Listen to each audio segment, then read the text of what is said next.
안녕하세요, 여러분. 지난 시간까지 7단원에서 다면체와 회전체에 대해 배웠었는데요. 오늘은 다면체와 회전체 중에서 특별히 기둥에 대해 조금 더 자세히 살펴보려고 합니다. 여러분 7.1단원에서 배웠던 기둥의 특징 혹시 기억나나요? 기둥은 두 밑면이 서로 평행하고 합동이다 라는 특징이 있었죠. 이 특징을 염두에 두고 오늘 수업을 들으면 훨씬 이해가 잘 될 거라고 생각됩니다. 이번 차시는 기둥의 건널비를 구할 수 있다가 평가 기준이 되겠습니다.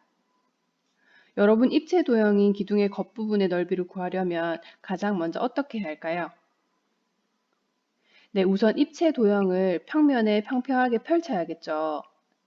입체 도형을 펼친 것을 우리는 전개도라고 하였습니다. 이 전개도의 각 부분의 넓이를 구해서 다 더하면 기둥의 건널비를 구할 수 있게 됩니다. 그럼 먼저 여러 기둥의 전개도를 살펴보도록 할게요. 자, 첫 번째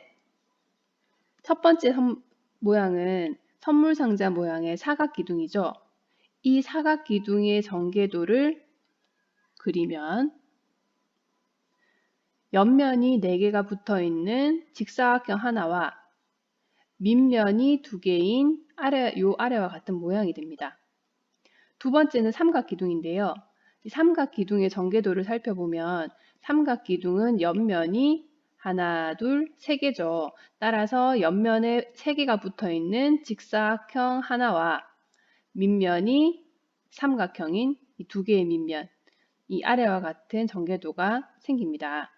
마지막으로 원기둥 모양의 전개도는 이 기둥의 옆부분을 칼로 이렇게 쭉 잘라서 이렇게 펼치면 이 아래와 같은 모양이 되는데요. 직사각형 모양의 옆면 하나와 원 모양의 밑면 2개가 생기게 됩니다. 이 3가지 기둥의 전개도를 살펴보면 기둥의 특징을 직관적으로 찾을 수 있을 텐데요. 먼저 모든 기둥의 밑면은 이 밑면 2개, 이 밑면 2개, 이 밑면 2개는 서로 포개면 정확하게 포개집니다. 따라서 이 2개의 밑면은 서로 합동이다라는 것을 알 수 있습니다. 두 번째, 어떤 기둥이든지 이 옆면은 항상 어떤 모양인가요? 네, 이 기둥의 옆모양은 항상 직사각형인 것을 눈으로 확인할 수 있습니다. 그럼 다양한 기둥의 전개도를 살펴봤으니까 이제 기둥의 건널비를 직접 한번 구해볼까요?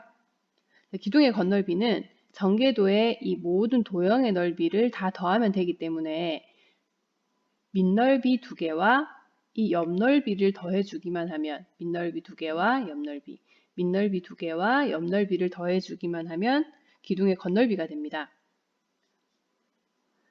따라서 기둥의 건널비는 밑넓이 2개와 옆넓이를 더하면 되는구나 라는 것을 알 수 있습니다. 특히 원기둥의 경우에는 이 밑면이 원이죠. 따라서 밑넓이를 구할 때는 이 원넓이 구하는 공식인 파이 r 제곱으로 밑넓이를 구하면 될 것이고요. 옆넓이는 이렇게 잘라서 펼치면 직사각형 모양이 되는데요. 이 직사각형 모양의 넓이는 가로 곱하기 세로로 계산을 하면 되겠죠. 그러면 세로는 높이니까 그대로 h라고 하면 되고 문제는 이 가로 길인데요. 이 가로 길이는 이 밑면을 이렇게 딱 잘라서 쫙 펼치면 이 원둘레와 이 직사각형 옆면의 가로 길이가 같아지겠죠. 따라서 원기둥에서 옆면의 가로 길이는 이 원둘레와 같다는 것을 알 수 있습니다. 그럼 원둘레 구하는 공식은 2파이r이었죠. 그래서 이 가로 길이는 2파이r, 세로는 똑같이 h. 따라서 가로 곱하기 세로를 해주면 이 직사각형의 넓이는 2파이r h가 됩니다. 따라서 원기둥의 건널비는 밑넓이 2개와 옆넓이 하나를 더해주면 되니까 2파이r 제곱, 파이r 제곱이 2개다. 밑넓이를 말하는 것이죠. 더하기 옆넓이 2파이r h가 되겠습니다. 자, 여기까지 오늘 배운 개념을 바탕으로 문제를 한번 풀어보겠습니다. 자, 첫 번째 문제입니다. 다음 기둥의 건널비를 구하시오. 자, 기둥의 건널비는 조금 전에 배웠듯이 밑넓이 2개와 옆넓이로 계산을 하면 된다고 했었죠. 그러면 전개도를 우리 사각기둥의 전개도를 생각해서 이렇게 생기는 사각기둥의 전개도를 생각해서 필수 문제 1번을 풀면 되겠습니다. 밑넓이 2개와 옆넓이를 더하면 되는데 밑넓이는 가로 곱하기 세로 6, 3, 18, 18이 2개 있죠. 요게 밑넓이가 되겠고요. 옆넓이는 이걸 다 펼치면 길다란 직사각형이 하나 나올 텐데 길다란 직사각형의 가로 길이는 어떻게 될까요? 6, 3, 6, 3. 그쵸? 다 펼치면. 그 다음에 높이는 5. 그럼 6, 3, 6, 3을 다 더하면 18 곱하기 5가 되겠네요. 그럼 18 곱하기 5를 하면 90이 됩니다. 그러면 밑넓이 2개와 옆넓이 하나를 더해주면 정답은 126이 되겠습니다. 자, 두 번째 문제입니다.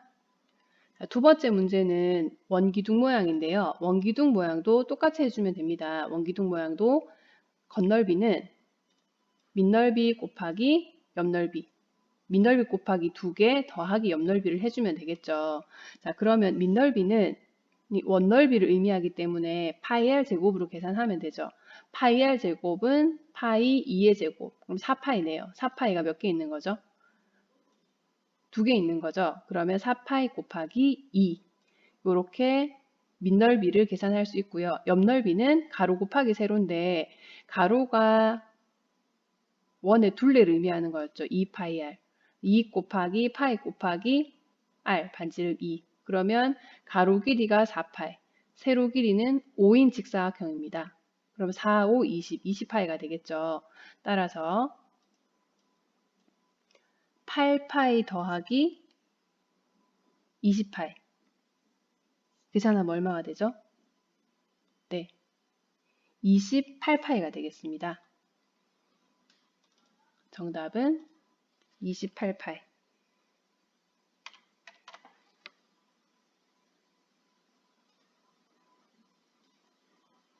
네, 다음 문제로 넘어가겠습니다. 자, 2번 문제입니다. 자, 2번 문제는 부채꼴 모양인데 밑면이 기둥으로 되어 있어요. 기둥의 건널비 구하는 방법은 그게 사각기둥이든 원기둥이든 삼각기둥이든 부채꼴 모양의 기둥이든 기둥은 항상 밑넓이 2개와 옆넓이를 구해주면 됩니다. 그런데 이 밑넓이가 우리가 지금까지 배운 거랑 조금 차이가 있죠. 그래서 밑넓이부터 차근차근 한번 구해 보겠습니다. 자, 밑넓이는 일단 부채꼴이니까 부채꼴 넓이 구하는 공식을 사용해야 되겠죠. 부채꼴 넓이 구하는 공식 여러분 기억나나요?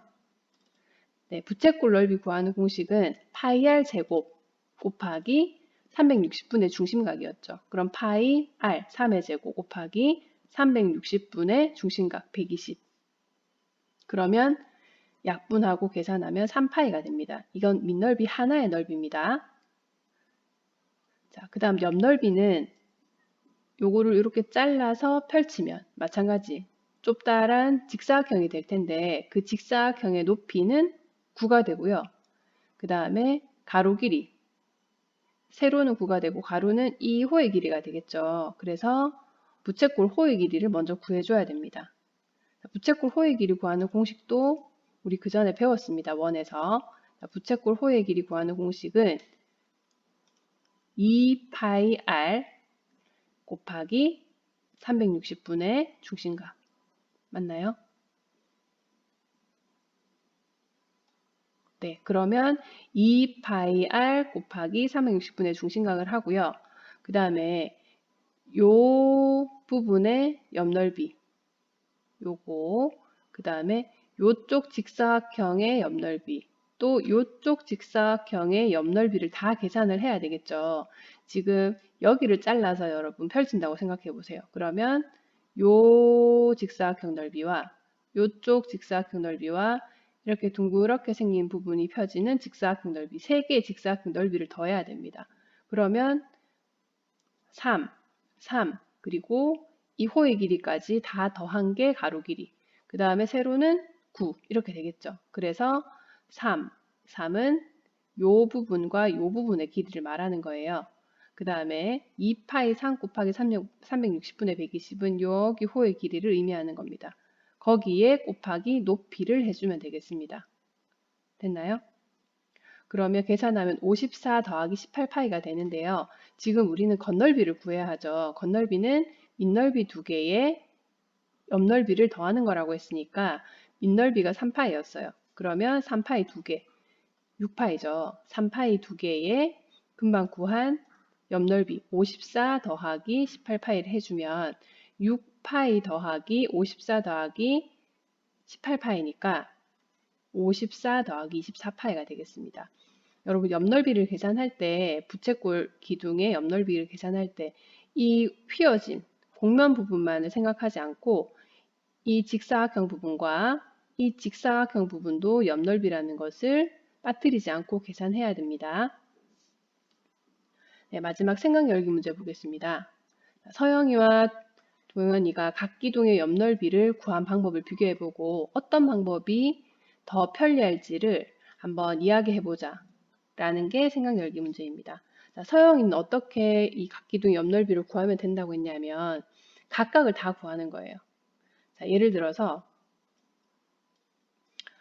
이 사각 기둥의 옆넓이를 구할 때 40 곱하기 60 하나 구하고 30 곱하기 60 이런 식으로 한 면 다 따로 구해서 옆넓이를 계산하자, 더해서 계산하자 하는 게 이 서영이가 이야기하는 방법이고요. 동현이는 각 기둥의 옆넓이를 전개한 다음에 이 밑면의 둘레의 길이, 즉 이걸 다 펼친 상태에서 다 옆넓이를 붙이고 밑면의 둘레, 이걸 펼치면 이 다 붙여진 가로 길이를 말하는 거죠. 가로 길이 곱하기 세로 길이에서 한 번에 이 옆넓이를 다 계산하자라는 말입니다. 각각의 면을 구해서 더하는 것과 한 번에 가로 곱하기 세로로 해서 한 번에 옆넓이를 구하는 방법. 두 방법 중에서 어떤 방법이 더 편리할까요? 네, 동현이가 이야기한 방법이 훨씬 더 빨리 구할 수 있겠죠. 그래서 동현이가 구하는 방법이 더 편리하다라고 하면 되겠습니다. 하지만 서영이가 제시한 방법으로 풀어도 답은 똑같이 나오니까 여러분들이 편한 방법을 선택하면 되는데요. 수학은 주어진 시간 안에 빠르고 정확하게 풀어야 하니까 조금 더 간단하게 빨리 풀 수 있는 방법을 선택하는 게 훨씬 도움이 되겠죠. 자, 여러분 오늘은 기둥의 건널비에 대해서 공부해 보았습니다. 오늘 배운 내용은 교과서 223쪽에서 225쪽에 해당되므로 교과서를 통해서 다시 한번 복습해 보기 바랍니다. 이상으로 마치겠습니다.